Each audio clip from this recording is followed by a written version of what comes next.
Please welcome to the stage Naseem Makiya with Outvote.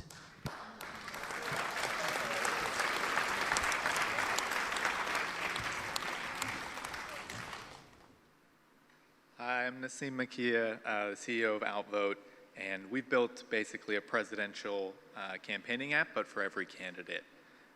Think of the apps that the Obama campaign built, the Hillary campaign, the Bernie campaign built.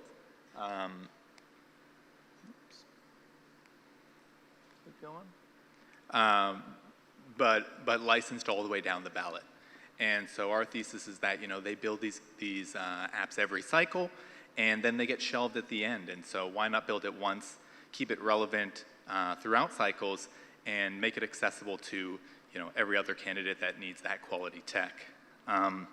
In 2018, we primarily focused on texting programs and relational organizing, but there's actually a lot more you can do on the app, including fundraising, voter IDing,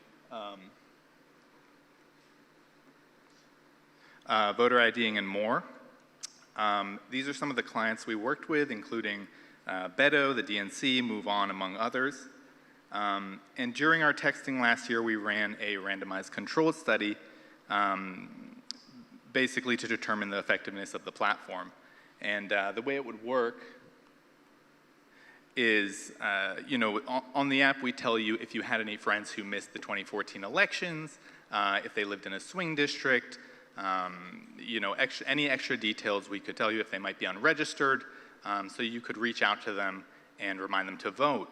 And so the way we ran the study is we basically pulled about 5% of your selections at random to create a control group to control for selection biases. And if you noticed, you could always go back and select them again, and we'd remove you from the study. But the idea was to really kind of think critically about testing what we're doing and making sure it's working. So I'm excited to share some of that data with you all today. Some quick top-line stats: we sent over 1 million messages. One thing that we were really excited about is sending 3 to 17 messages per user. When we first launched, we were sending about 1, and we were really worried that people weren't going to do this.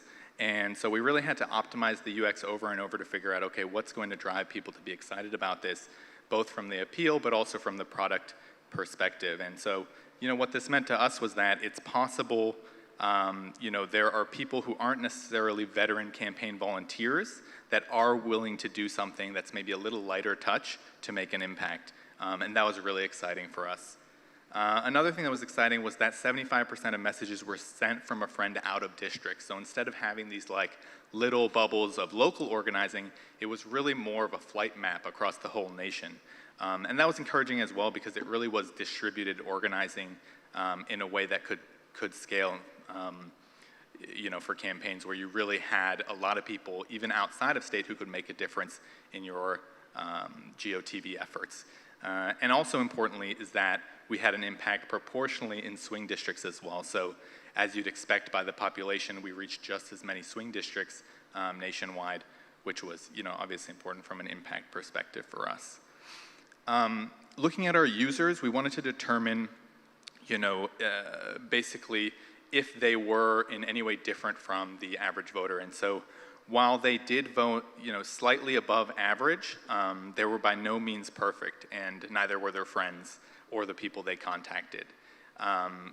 They're only slightly above the national average. And so what this meant is that it wasn't just super voters texting their super voter friends. It really was just people forgetting to vote at a pretty standard rate, and that everyone needed that reminder sometimes. What we did find a big difference in was the intent of users. So if someone found out about Outvote from reading an article in the New York Times or something, they'd probably only send a few messages, whereas if Move On sent them an email saying, hey, it's time to go vote, or some celebrity or an influencer spread the word about it, they were much more likely to send a ton of messages. So the intent really did matter. This means that there's a huge opportunity to tap into an extremely large network of people who aren't veteran campaign volunteers, but it also means you have to work with the existing ecosystem.